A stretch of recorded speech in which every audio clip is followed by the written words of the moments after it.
প্রায় সময় একটা কোশ্চেন শুনি যে মাহফুজ ভাই কীভাবে পেওনিয়ার কার্ড পেতে পারি। দেখা গেছে যে ফেসবুকে বা বিভিন্ন জায়গায় দেখা যায় যে পেওনিয়ার কার্ড সেল করে, সেখান থেকে নেওয়া উচিত হবে কিনা, বা বলে যে এত টাকার মধ্যে আপনার কার্ড আপনার বাসা পর্যন্ত পৌঁছে যাবে, অ্যাকচুয়ালি সেটা নেওয়া উচিত হবে কিনা। এবং আজকের ভিডিওর মাধ্যমে আমি আপনাদেরকে জানাবো যে কীভাবে আপনি আসলে পারফেক্টলি পেওনিয়ার অ্যাকাউন্ট খুলতে পারেন এবং ভেরিফাইড করতে পারেন। টোটাল ইনফরমেশন নিয়ে আজকের ভিডিওটি। আই থিঙ্ক সো আপনাকে আর আসলে থার্ড পার্টির কাছে যেতে হবে না, আপনি চেষ্টা করলে নিজে নিজে আসলে অ্যাকাউন্টটা করতে পারবেন। So hello viewers, this is Mahfuz from Realtek master. আজকে আমি আসলে আপনাদেরকে দেখাবো যে কীভাবে আপনি আসলে পেওনিয়ারে অ্যাকাউন্ট করতে পারেন, মানে পারফেক্টলি পেওনিয়ারে অ্যাকাউন্ট করতে পারবেন। সো চলুন শুরু করি আজকের video. So at first video ডিসক্রিপশনে যে লিঙ্ক আছে সেখান থেকে সরাসরি চলে আসবেন হচ্ছে পেওনিয়ার ওয়েবসাইটে। এখানে আসার পরে আপনি আসলে অ্যাকাউন্ট খুলবেন। তো এখানে ইন্ডিভিজুয়াল আছে, কোম্পানির নামে আছে। সো আমরা যেহেতু ইন্ডিভিজুয়াল ইউজার বা আপনি ফ্রিল্যান্সার হতে পারেন বা আপনি আসলে পেওনিয়ার অ্যাকাউন্ট করতে চাচ্ছেন, তাহলে সেই ক্ষেত্রে ইন্ডিভিজুয়াল সিলেক্ট করবেন, সিলেক্ট করাই আছে। সো এই ক্ষেত্রে নাম দিবেন আপনার ন্যাশনাল আইডি কার্ডের মতো করে, এবং আপনি যেখানে ব্যাঙ্ক অ্যাকাউন্ট খুলেছেন ঠিক সেভাবে আপনি কোনোভাবে ভুল দেওয়া যাবে না। যদি আপনি ভুল দেন তাহলে সেই ক্ষেত্রে এই অ্যাকাউন্টটি ভেরিফাইড হবে না, যেহেতু এটা ব্যাঙ্ক অ্যাকাউন্ট। একেবারে অ্যাকুরেট ইনফরমেশন দিতে হবে। এরপরে দিবেন হচ্ছে আপনার ফার্স্ট নেম লাস্ট নেমের পরে দিবেন হচ্ছে ইমেল অ্যাড্রেস। ইমেল অ্যাড্রেসটা রিটাইপ করবেন, অবশ্যই সঠিক ইমেল অ্যাড্রেস দিতে হবে, যে ইমেল অ্যাড্রেসটা আপনার ইউজার নেম হিসেবে কাজ করবে। এছাড়া আপনি আপনার জন্ম তারিখ সিলেক্ট করবেন। আপনার অ্যাকুরেট যে জন্ম তারিখটা আছে ন্যাশনাল আইডি কার্ডের মতো করে, সেটা আপনাকে এখান থেকে সিলেক্ট করতে হবে। সো আপনারটা আপনার সিলেক্ট করলেন। সো আমি আমারটা সিলেক্ট করে দেন হচ্ছে নেক্সট করব। সো তারপরেও আরেকবার ইনফরমেশনগুলো দেখে নেবেন যে সব কিছু রাইট আছে কিনা। যদি রাইট থাকে তাহলে তারপরে হচ্ছে নেক্সট ক্লিক করবেন। নেক্সটে আসার পরে দেন হচ্ছে আপনার এখানের মধ্যে আপনার অ্যাড্রেস দিতে হবে। অবশ্যই অ্যাড্রেস পারফেক্টভাবে দিবেন, এবং আপনি ব্যাঙ্ক অ্যাকাউন্টে যেভাবে অ্যাড্রেস দিয়েছিলেন, যেহেতু একটা বাংলাদেশি ব্যাঙ্ক অ্যাকাউন্ট লাগবে, যে কোনো ব্যাঙ্ক অ্যাকাউন্ট হলেই হবে বাংলাদেশে, যে কোনো সেভিংস হোক, স্টুডেন্ট অ্যাকাউন্ট হোক, বা আপনার এজেন্ট ব্যাঙ্কিং হোক, বা যেটাই হোক না কেন, আপনার একটা ব্যাঙ্ক অ্যাকাউন্ট হলেই আপনি আসলে অ্যাকাউন্ট করতে পারবেন।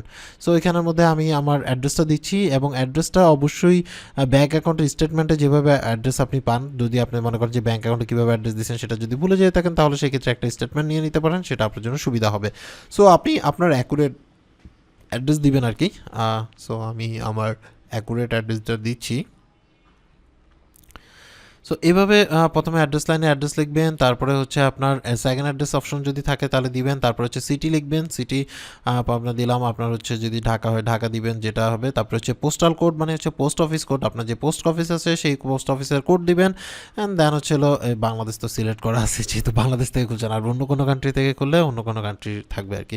সো এখানে ফোন নাম্বার আপনার ভ্যারিফাইডের জন্য যেই ফোন নাম্বার আছে আপনার, সেই ফোন নাম্বারটা দিবেন। সো আমি আমার ফোন নাম্বারটা দিয়ে দিলাম। দেন হচ্ছে সেন্ড কোডে ক্লিক করবো। সেন্ড কোডে ক্লিক করার সাথে সাথে হচ্ছে আমার ফোনে একটা কোড চলে আসবে, একটু ওয়েট করতে হবে। অনেক সময় দেখা গেছে যে যারা আসলে মানে কি বলে মোবাইল নাম্বার পোর্টেবিলিটি সার্ভিস নিয়ে থাকেন, তাদের ক্ষেত্রে অনেক সময় কোডটা আসতে লেট হতে পারে।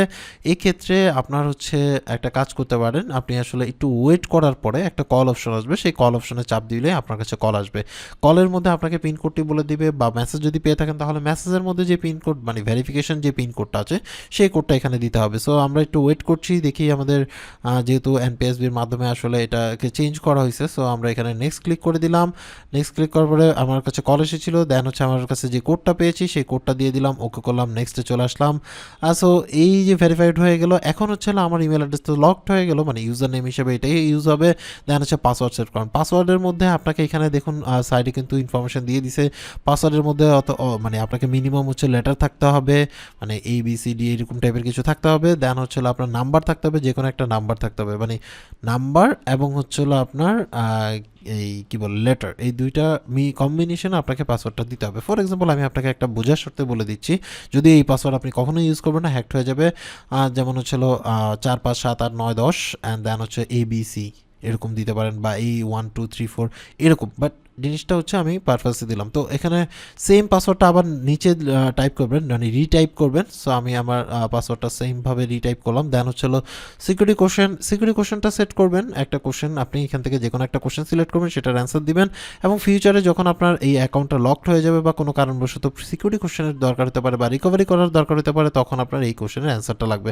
সো আমি আমারটা অ্যান্সার দিয়ে দিলাম। এবার হচ্ছে আপনার কাছে কি ড্রাইভিং লাইসেন্স আছে, নাকি ন্যাশনাল আইডি কার্ড আছে, নাকি পাসপোর্ট আছে, নাকি স্মার্ট আইডেন্টি নাম্বার মানে আইডেন্টিটি নাম্বার মানে হচ্ছে আপনার স্মার্ট কার্ড যদি থেকে থাকে তাহলে ওটা সিলেক্ট করবেন আর কি, national ID card number. So আমি আমার ন্যাশনাল আইডি কার্ডের নাম্বারটা দিচ্ছি, আমার কাছে যেহেতু ন্যাশনাল আইডি কার্ডটা আছে, সো আমি আমার ন্যাশনাল আইডি কার্ড দিচ্ছি। আপনার ন্যাশনাল আইডি কার্ডের নাম্বার আপনি দিবেন, পাসপোর্ট থাকলে পাসপোর্ট নাম্বার দিয়ে করতে পারবেন, মানে যে কটা অপশন আছে আর কি যেটা থাকে সেটা দিয়ে দিলাম। দেন হচ্ছে নিচের এই যে অপশনটা দেখতে পাচ্ছেন, নিচে যে লেখাটা আছে এই লেখাটা আপনাকে উপরে লিখতে হবে। এটা আপনার ক্ষেত্রে আলাদা থাকবে, আমার ক্ষেত্রে আলাদা, এক এক জনে এক একবার যদি আপনি লগ ইন করেন তো প্রত্যেকবারই আলাদা থাকবে। সো এখানে দেখতে পারেন যে 4PJ6A নিচে লেখাটা কিন্তু সেম। সো এটা লিখে দেন হচ্ছে নেক্সট ক্লিক করলাম। নেক্সট ক্লিক করার পরে হচ্ছে আপনার নেক্সট অপশনে চলে আসবে, একটু টাইম নিবে। এখানে আসার পরে এখন হচ্ছে আপনার অ্যাকাউন্ট, আপনার পার্সোনাল যে অ্যাকাউন্ট আছে বা আপনার যে মানে ব্যাঙ্ক অ্যাকাউন্ট আছে সেটার ইনফরমেশন দিতে হবে। তো আপনি যদি পার্সোনাল থাকে পার্সোনাল অ্যাকাউন্ট দিবেন, আর যদি বিজনেস অ্যাকাউন্ট থাকে তাহলে বিজনেস অ্যাকাউন্ট মানে কারেন্ট অ্যাকাউন্ট বা বিজনেস অ্যাকাউন্ট যেটা বলে সেটা। সো এবং অ্যাকাউন্টটার কারেন্সি কি বিডিটি, সো আমারটা যেহেতু বিডিটি সো বিডিটি দিয়ে দিলাম। তো এখানে হচ্ছে আমি ব্যাঙ্কটা খুঁজে বের করলাম। সো আমি আসলে ডাচ বাংলা ব্যাংকের অ্যাকাউন্টটাই দিচ্ছি। সো ডাচ বাংলা ব্যাংকে সিলেক্ট করলাম। দেন হচ্ছে এখানে ব্রাঞ্চ নেম দিয়ে দেখতে হবে, অবশ্যই সঠিকভাবে নেবেন, যেভাবে আপনার হচ্ছে ব্রাঞ্চ নেম দেওয়া আছে ঠিক সেভাবেই আপনাকে আসলে এখানে ব্রাঞ্চ নেমটা দিতে হবে। সো আমি আমার ব্রাঞ্চ নেমটা দিয়ে দিলাম। দেন হচ্ছে আপনার এখানের মধ্যে অ্যাকাউন্ট হোল্ডার নেম মানে আপনার নাম, অ্যাকাউন্টের নাম আর কি যেটা, সেটা একদম অ্যাকুরেটলি দিবেন যেভাবে আপনি দিয়েছেন। যদি ডট দিয়ে আপনি অ্যাকাউন্ট করে থাকেন তাহলে ডট দিবেন, আর ডট ছাড়া যদি অ্যাকাউন্ট হয়ে থাকে তাহলে ডট ছাড়া দিবেন, আদারওয়াইজ কিন্তু টাকা রিফান্ড হবে বা এটা একটা প্রবলেম পরবর্তীতে ফেস করতে পারেন। তারপরে হচ্ছে আপনার অ্যাকাউন্ট নাম্বারটা দিবেন, ব্যাঙ্ক অ্যাকাউন্ট নাম্বারটা দিয়ে এগ্রিমেন্ট মানে এগ্রি দিয়ে সাবমিটে ক্লিক করবেন। সাবমিটে ক্লিক করার সাথে সাথে হচ্ছে আপনার অ্যাকাউন্টটি প্রসেসে চলে যাবে। কংগ্রাচুলেশন, আপনার অ্যাকাউন্টটি অ্যাক্টিভেট হয়ে গেছে, মানে আপনার হচ্ছে চালু হয়েছে। এখন হচ্ছে আপনার রিভিউ প্রসেস, মানে রিভিউ প্রসেসে চলে যাবে। এখানে দেখতে পাচ্ছেন সেভারাল বিজনেস ডেজ, কিছুদিন সময় লাগবে এটাকে আসলে ভেরিফাই করতে। কিছুক্ষণের পরেই আপনার আসলে মেইল চলে আসবে, নর্মালি আধা ঘন্টা 1 ঘন্টার মধ্যে। সো দেখতে পাচ্ছেন যে আমার একটা অ্যাকাউন্ট খোলা হয়ে গেছে। সো আন্ডার রিভিউতে আছে। সো এখানে আমি জাস্ট ইমেল ভেরিফিকেশনটা করে ফেলি, আমার যে ইমেল ভেরিফিকেশনটা আছে সেটা করে ফেললাম, ওকে করলাম। ওকে করার সাথে সাথে কিন্তু আমার হচ্ছে ইমেল ভেরিফিকেশনটা হয়ে গেছে। সো এখানের মধ্যে দেখতে পাচ্ছেন হয়ে যাওয়ার পরে এখন হচ্ছে আমি আমার আইডেন্টিটি ভেরিফিকেশন করব, মানে আমার যে অ্যাকাউন্ট আছে সেই অ্যাকাউন্টের টা মানে ভেরিফাইড করব। অ্যাকাউন্টটা ভেরিফাইড করার জন্য অবশ্যই আপনার ন্যাশনাল আইডি কার্ড থাকতে হবে, বা আপনার যেটা আছে মানে ওই যে ড্রাইভিং লাইসেন্স বলার আর যেটা হলো। সো এখানে আমার নাম্বারটা দেখাচ্ছে যে আমি আসলে 2 স্টেপ ভেরিফিকেশন অন করবো কিনা। সো 2 স্টেপ ভেরিফিকেশন অন করলে প্রত্যেকবার আমি লগ ইন করার সময় যদি আমি ট্রাস্টেড ডিভাইস না দিই তাহলে প্রতিবার লগ ইন করার সময় আমার কাছে পাসওয়ার্ড আসবে, সেই পাসওয়ার্ডটা দিয়ে আমাকে লগ ইন করতে হবে। সো আমি নেক্সট স্টেপে ক্লিক করলাম, করার সাথে সাথে আমার মোবাইলে মেসেজ চলে আসলো। সো ওই মেসেজ নাম্বারটা আমি এখানে প্রোভাইড করলাম। ধরেন হচ্ছে আমারটা আমি দিয়ে সরি এখানে দেইনি আর কি। সো ওয়েট ফর, আমার ইমেলটা আসে নেই, এই যে আসছে। সো এই 6 ডিজিটের যে কোডটা দিল আমাকে, এটা প্রতিবারই চেঞ্জ হবে। সো এটা দিলাম, দেওয়ার পর হচ্ছে আমি সাবমিটে ক্লিক করলাম, সাথে সাথে কিন্তু আমার হচ্ছে অ্যাকাউন্টে চলে আসবে। সো জাস্ট আমি সাবমিটে ক্লিক করলাম, দেখুন একদম এখানের মধ্যে দেখুন 2 স্টেপ ভেরিফিকেশনের জন্য রিকভারির জন্য আপনার হচ্ছে একটা কোড আছে। এই কোডটা আপনাকে সেভ করে রাখতে হবে, মানে কপি করে সেভ করে রাখবেন আপনি কোনো একটা নোটপ্যাডে বা যে কোনো জায়গায়, মানে একটা সাবধান কোনো জায়গায় রেখে দিবেন, যেটা ফিউচারে কাজে লাগবে যদি আপনি আসলে কোনোভাবে মানে আপনার ফোনটা হাতের কাছে না থাকে, তখন এটা দিয়ে আপনি আসলে রিকভারি করতে পারবেন। সো এখানের মধ্যে চলে আসলেন। এখানের মধ্যে আপনার হচ্ছে রিকভারি করার জন্য আপনার অ্যাকাউন্টে 2টা ইনফরমেশন আপনি সেট করে দিবেন বা 2টা কোশ্চেনের অ্যান্সার সেট করে দিবেন। নেক্সট টাইম যখন আপনার যদি কোনো অ্যাকাউন্টে প্রবলেম হয় তখন এটাকে রিকভারি করার জন্য আপনি হচ্ছে সেই কোশ্চেনেরগুলো তারা জিজ্ঞেস করবে, সেই কোশ্চেনটা আপনি যদি বলে দেন তাহলে সেই ক্ষেত্রে তারা আপনার অ্যাকাউন্টটা মানে রিকভারি করার অপশন দিয়ে দিবে। সো এখানের মধ্যে দেখতে পাচ্ছেন আমি স্কুল ফ্রেন্ডের নাম দিলাম, যে মনে থাকবে যেটা। সো আমি একটা আমার নাম সেট করে দিলাম, যদিও দেন হচ্ছে আরেকটা কোশ্চেন সেট করতে হবে, সেটাও আমি একটা দিয়ে দিলাম। সো এটা দিলাম, এটা ব্যাপার না আর কি, যেটা মন চায় আপনার, বাট মনে থাকার মতো। ওকে করলেন, ওকে করার সাথে সাথে কিন্তু আমার অ্যাকাউন্টটা ক্রিয়েট হয়ে গেল।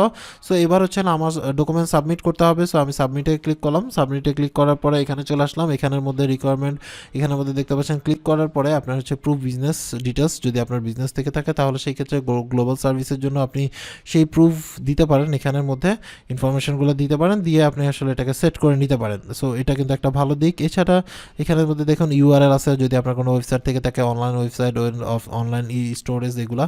সো এখানের মধ্যে দেখুন আমি হচ্ছে আমার অ্যাকাউন্ট ভেরিফাইয়ের জন্য দরকার, মানে আমি আমার অ্যাকাউন্টটা ভেরিফাই করতে যাচ্ছি, এখানে ক্লিক করবো। করার পরে হচ্ছে এখানে দেখতে পাচ্ছেন যে ন্যাশনাল আইডি কার্ডের নাম্বার চাচ্ছে এবং অথবা পাসপোর্টের চাচ্ছে, মানে ন্যাশনাল আইডি কার্ডের আপনার হচ্ছে কপি চাচ্ছে, নয়তো পাসপোর্ট আপনার কাছে যেটা থাকে। ন্যাশনাল আইডি কার্ড থাকলে ন্যাশনাল আইডি কার্ড সেট করা আছে, দেখুন ন্যাশনাল আইডি কার্ড, আর আদার্স হলো পাসপোর্ট।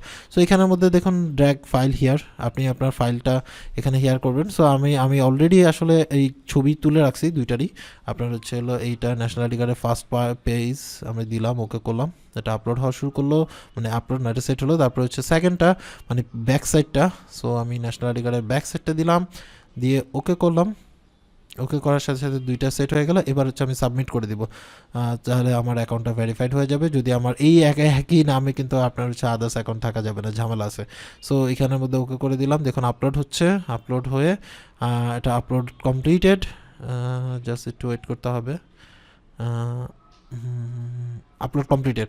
সো এরপরে আপনাকে কিছুক্ষণ ওয়েট করতে হবে, কিছুক্ষণ বলতে হচ্ছিল তাদের ভেরিফিকেশনের টাইম লাগবে 7 দিনের মতো, সেটার মধ্যে আপনি রেজাল্ট পেয়ে যাবেন আর কি।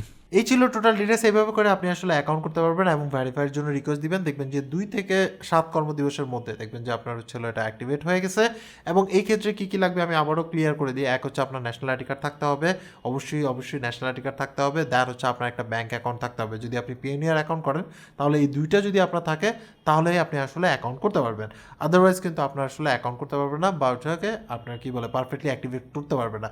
এছাড়াও চাইলে আপনার যদি ন্যাশনাল আইডি কার্ড নাই, মনে করেন যে আপনার পাসপোর্ট আছে, পাসপোর্ট দিয়ে ট্রাই করতে পারেন। সো এবার আসে হচ্ছে এই পেওনিয়ার অ্যাকাউন্টে কত টাকা চার্জ হয়, কীভাবে কোথায় ইউজ করতে পারবেন, কেন করতে পারবেন, বা অ্যাকচুয়ালি এই কার্ড কীভাবে পাবেন, টোটাল ইনফরমেশন যদি আপনার দরকার হয়ে থাকে তাহলে সেক্ষেত্রে অবশ্যই কমেন্টস করে জানাবেন। আমরা চেষ্টা করবো আরেকটা ভিডিও, যেহেতু ভিডিও লং হয়ে যাচ্ছে, আরেকটা ভিডিওর মাধ্যমে আপনাকে আসলে পেওনিয়ারের চার্জ কত হতে পারে, কার্ড কীভাবে পেতে পারেন, কত টাকা চার্জ দিতে হয়, অরিজিনালি কত টাকা চার্জ দিতে হয়, আদৌ ফ্রি কিনা, থার্ড পার্টি থেকে পেওনিয়ার নিব কিনা, এই ধরনের যদি ভিডিও, সেটা অবশ্যই কমেন্টস করে জানাবেন। আমরা চেষ্টা করবো সেটা নিয়ে ভিডিও দিতে। সো এই ক্ষেত্রে আরেকটা কথা বলে রাখি যে থার্ড পার্টি থেকে কোনোভাবে কার্ড নেওয়া যাবে না, সেটা যেই হোক না কেন, যত ভালোই হোক না কেন, কারণ থার্ড পার্টি থেকে কার্ড নিলে আপনার ইনফরমেশন তার কাছে থাকবে এবং এই কার্ড দিয়ে আপনি করবেনটা কি, যেহেতু আপনার সাথে কোনো মিলই নাই, 2 দিন পরে দেখবেন যে ব্লক হয়ে গেছেন বা কোনো কারণবশত লস হয়ে গেছে। থার্ড পার্টি ওয়েবসাইটের মাধ্যমে আমার মনে হয় না আপনার কার্ড নেওয়া উচিত হবে। সো আজকে এই পর্যন্ত। অ্যাকচুয়ালি আপনার আসলে পেওনিয়ার সম্বন্ধে জানতে চান কেন সেটা অবশ্যই কমেন্টস করে জানাবেন। সবাই ভালো থাকবেন, আল্লাহ হাফেজ।